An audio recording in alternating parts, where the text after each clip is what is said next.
வள்ளல் பெருமான் சன்னியாச வாழ்க்கையை வாழறேன். நிறைய அந்த சினிமாவில் வரலாறுங்க என்ன பண்ணுவாங்கன்னா, ஐயாவுக்கு திருமணமாச்சு, முதல்வர் அன்னைக்குன்னா மனைவியை கூப்பிட்டு திருவாசகம் படிக்க சொல்லிட்டு வீட்டை விட்டு போயிட்டு தான் சொல்லுவாங்க. உடனே எல்லாரும் சொல்றது அது தவறு. வள்ளல் பெருமான் கொடுத்த சுத்த சன்மார்க்கத்தில் சந்நியாசம் என்கின்ற ஒன்றே கிடையாது. கொல்லாமை, பொறுமை, சாந்தம், அடக்கம், இந்திரிய நிக்கிரகம், ஜீவகாருண்யம், இந்த 6 குணங்களும் இருக்கணும்.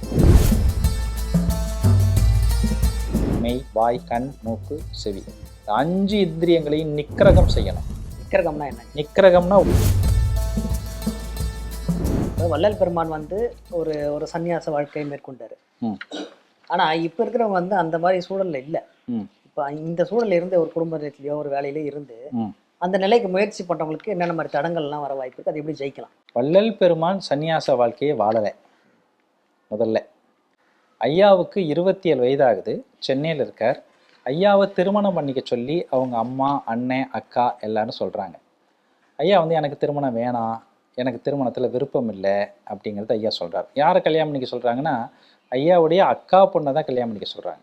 ஐயாவுடைய அக்கா பொண்ணை தான் கல்யாணம் பண்ணிக்க சொல்கிறாங்க. எனக்கு வேணாங்கிறார். அப்புறம் ஐயா அங்கே ஒருத்தர் மேலே ரொம்ப பக்தியோடு இருப்பார், அங்கே இருக்கக்கூடிய ஒரு ஆசிரம தலைவர் மேலே. அவர்கிட்ட போய் சொல்கிறாங்க, நீங்கள் சொன்னீங்கன்னா தம்பி கேட்பான், கொஞ்சம் எடுத்து சொல்லுங்க அப்படிங்கிறார். அவர் கூப்பிட்டு, அப்பா ராமலிங்கம் திருமணம் பண்ணிக்கப்பாங்கிறார். இல்லை, எனக்கு திருமணத்தில் பெருசாக விருப்பம் இல்லை, எனக்கு வேணாங்கிறார். உடனே அவர் என்ன சொல்கிறாருன்னா, நீ திருமணம் பண்ணிக்க, ஒருவேளை உன்னுடைய திருமணத்தில் இறைவனுக்கு உடன்பாடு இல்லைன்னா அன்னைக்கு சுந்தரருக்கு எப்படி ஓலையை கொடுத்து திருமணத்தை நிப்பாட்டினாரோ, ஆமாம், அது போல் உனக்கும் வேணா நிறுத்தட்டும், நான் சொல்கிறத கேளுப்பாங்கிறார். சரி, ஓகே, இறைவனுடைய திருவுள்ளம். ஐயாவை பொறுத்தவரை என்னோட வாழ்க்கையில் என்னென்னா, எந்த ஒரு விஷயத்தையும் சொல்லுவார், சொல்லிட்டு இறைவனின் திருவுள்ளம் எப்படியோ அப்படியே நடக்கட்டும் அப்படின்ட்டுவார். நடக்கிறத ஏற்றுக்கணும். ஆமாம். அப்போ ஐயா என்ன பண்ணுறாருன்னா, தன்னுடைய 27வது வயதில் தன்னுடைய அக்கா மகள் தனக்கோட்டி அம்மையார் என்பவரை திருமணம் செய்து விட்டார். நிறைய அந்த சினிமாவில் வரலாறுங்க என்ன பண்ணுவாங்கன்னா, ஐயாவுக்கு திருமணமாச்சு, முதல் நாள் இரவே முதல்வர் அன்னைக்குன்னா மனைவியை கூப்பிட்டு திருவாசகம் படிக்க சொல்லிட்டு வீட்டை விட்டு போயிட்டு தான் சொல்லுவாங்க. உடனே எல்லாரும் சொல்றது அது தவறு. ஐயா 8 ஆண்டு காலம் தன்னுடைய மனைவியுடன் குடும்பம் நடத்தினார். 27 வயதில் ஐயாவுக்கு திருமணம் நடக்குது. ஐயாவுடைய 34வது வயது இல்லை 35வது காலகட்டத்தில் தான் ஐயா சென்னையை விட்டே கிளம்புறார்.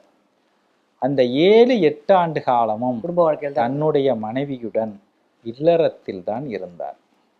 நம்பர் 2, வள்ளல் பெருமான் கொடுத்த சுத்த சன்மார்க்கத்தில் சந்நியாசம் என்கின்ற ஒன்றே கிடையாது. சந்நியாசமே இல்லைன்ற சந்நியாசமே இதில் கிடையாது. இதில் இருக்கிறது இல்லறம்தான். இல்லறத்தில் இருந்து கொண்டு எப்படி துறவரத்தை மேற்கொள்றது? இல்லறத்தில் துறவரம். ஏன்னா வள்ளல் பெருமான் கொடுத்த சுத்த சன்மார்க்கத்தின் அடிப்படை எது அப்படின்னு பார்த்தீங்கன்னா தயவு தான், உயிர் இரக்கம்தான். நீங்கள் சன்னியாசி ஆகி போனீங்கன்னா நீங்களே சாப்பாட்டுக்கு இன்னொருத்தங்கிட்ட தான் கையை கைட்டு பார்த்துட்டு இருக்கணும். இந்த மார்க்கம் சுத்த சன்மார்க்கங்கிறது நீ கையை நீட்டுறது இல்லை, கொடுக்கறது. அதனால இதுல இல்லறம் தான் உண்டு, துறவு உண்டு. துறவுங்கிறது என்னன்னா மனதால் துறவு மேற்கொள்வது, பற்று இல்லாமல் இருக்கிறது, பற்று இல்லாமல் இருப்பது. ஐயா ரொம்ப அற்புதமா சொல்வார். யாரை பற்றணும் அப்படின்னு வரும்போது, பற்றற்றான் பற்றினையே பற்றியிடல் வேண்டும். யாரை பற்றணும்னா அவனை பற்றணும்.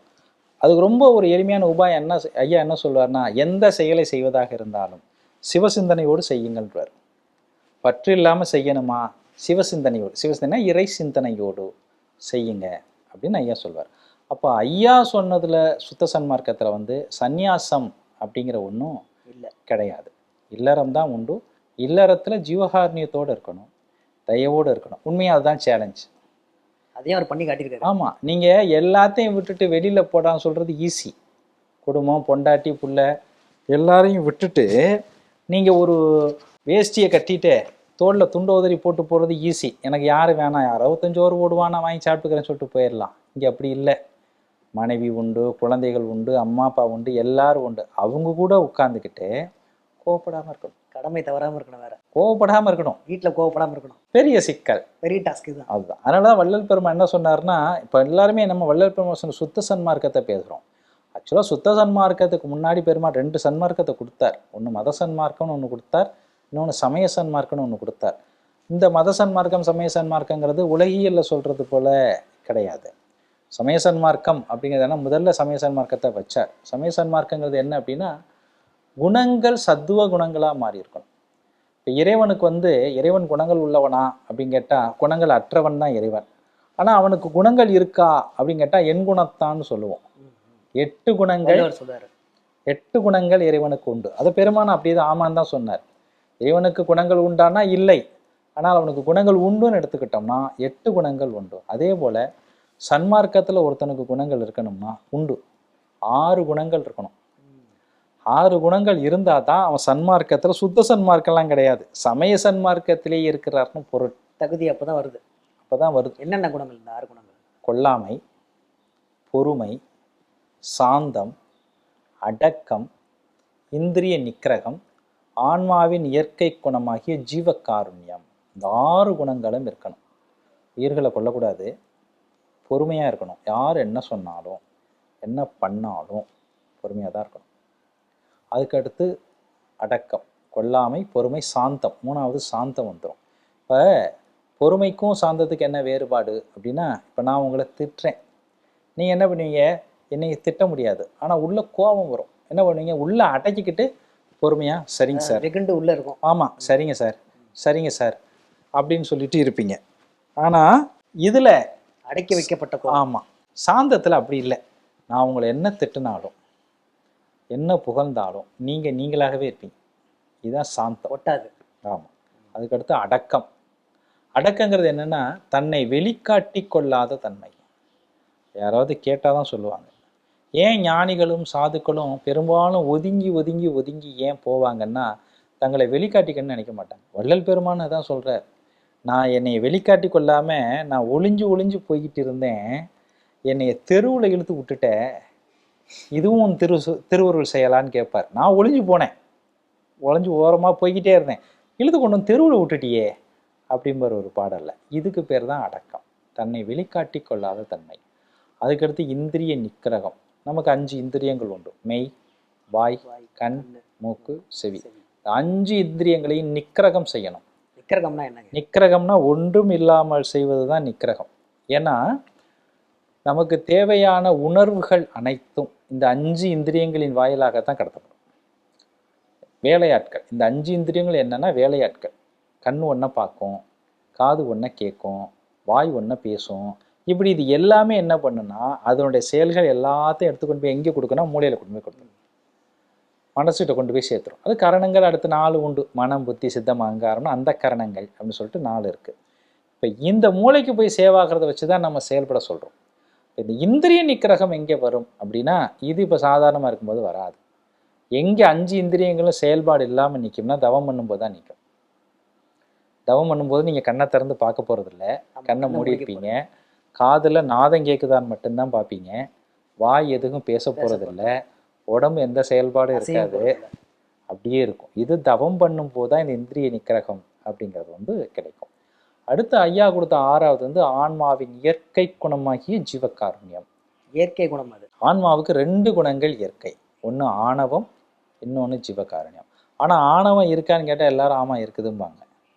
ஜீவகாருண்யம் இருக்காப்பான்னா ஜீவகாருண்யம்னா அப்படிம்பாங்க. மனிதர்களின் அடிப்படை குணத்தில் ஒன்று உண்டு, உயிரிரக்கம், ஜீவகாருண்யம். இந்த 6 குணங்களும் கம்ப்ளீட் ஆகணும். ஒரு நேரம் பொறுமையாக இருப்பேன், ஒரு நேரம் பொறுமையாக இருக்க மாட்டேங்கிறதெல்லாம் இல்லை. இந்த 6 குணங்களும் கம்ப்ளீட் ஆகி இருந்தால் தான் அவர் எதில் வருவார்? சமய சன்மார்க்கத்தில் வருவார். வள்ளல் பெருமான் கொடுத்த சுத்த சன்மார்க்கத்துக்குள்ளே நிறையா பேர் ஏன் நுழையிறதில்லை, ஏன் வர்றதில்லைன்னா, வெளியிலேருந்து பார்க்குறதுக்கு இது ரொம்ப எளிமையான மார்க்கம் மாதிரி தெரியும், வள்ளல் பெருமான் கொடுத்த சுத்த சன்மார்க்கம். ஆனால் உள்ள நுழைஞ்சா பெருமான் நம்மளை செதுக்குவார், ஒவ்வொன்றா செதுக்குவார். ரூல்ஸ்லாம் ரொம்ப ஸ்ட்ரிக்டாக இருக்குது. ஸ்ட்ரிக்டாக இருக்குதுங்கிறத விட எதை பார்க்கணும் எதை பார்க்கக்கூடாதுங்கிறார் ஐயா. ஒரு பாடல் ரொம்ப அற்புதமாக சொல்லுவார். நமக்கெல்லாம் வாய் இருக்கு இல்லையா? நமக்கு எத்தனை வாய் இருக்கு? ஒரே வாய் தான். ஒரு வாயா இருக்கு? இல்லை, என்னைய கேட்டால் சொல்லுவேன், எனக்கு 1000 வாய் இருக்கு. ஒரு நிமிஷம் அருளை பற்றி பேசும், இன்னொரு நிமிஷம் காமத்தை பற்றி பேசும், இன்னொரு நிமிஷம் கோபத்தில் பேசும், ஒரு நேரம் ட்ரம்பை பற்றி பேசும், ஒரு நேரம் நம்ம பிரைம் மினிஸ்டரை பற்றி பேசும், நமக்கு சம்மந்தமே இல்லாத உலகியல் விஷயங்கள் அத்தனையையும் பேசும். அப்போ ஒரு வாய் இருக்கா 1000 வாய் இருக்கா? 1000 வாய்க்கு மேலேயே இருக்கு. ஐயா சொல்வார், எனக்கு 2 வாய் இல்லை, அவர் ரொம்ப குறை சொல்வார், எனக்கு ஒரே வாய் தான். என்ன வாய்? இந்த ஒரே வாயை வச்சு உன்னை புகழ்றது மட்டும்தான் என் வேலை. உன்னை புகழ்றதை தவிர எனக்கு வேறு எந்த வேலையுமே இல்லைம்பார் ஐயா. போது ஐயா கொடுத்த சன்மார்க்கத்துக்கு உள்ளே வரும்பொழுது என்ன ஆகுன்னா, நான் நிறைய விஷயங்களை வெளியில் தூக்கி போட வேண்டியது வரும். தூக்கி போடாமல் எதுவும் கிடைக்காது. நிறைய பேர் சன்மார்க்கத்தில் இருந்தோம், ஏன் மாறும்? ஒன்று கிடைக்கணும்னா ஒன்று இழந்து தான் ஆகணும். ஆமாம், ஒன்று கிடைச்சா ஒன்று இழக்கணும். அப்படிங்கும்போது என்ன ஆகுது அப்படின்னா, சன்மார்க்கத்திலும் சரி மற்றதுலையும் சரி எது பெரிய பிரச்சனையாக வந்து நிற்கும்னா கோபம்தான். கோபத்தை ஐயா ரெண்டாக பிரிப்பார். ஒன்று சினம், இன்னொன்று வெகுளி அப்படின்னு சொல்லிட்டு ரெண்டு பிரிப்பார். ஒன்று வந்து உடம்பை நஷ்டப்படுத்தும், இன்னொன்று ஆயுசை நஷ்டப்படுத்தும் அப்படின்பார்.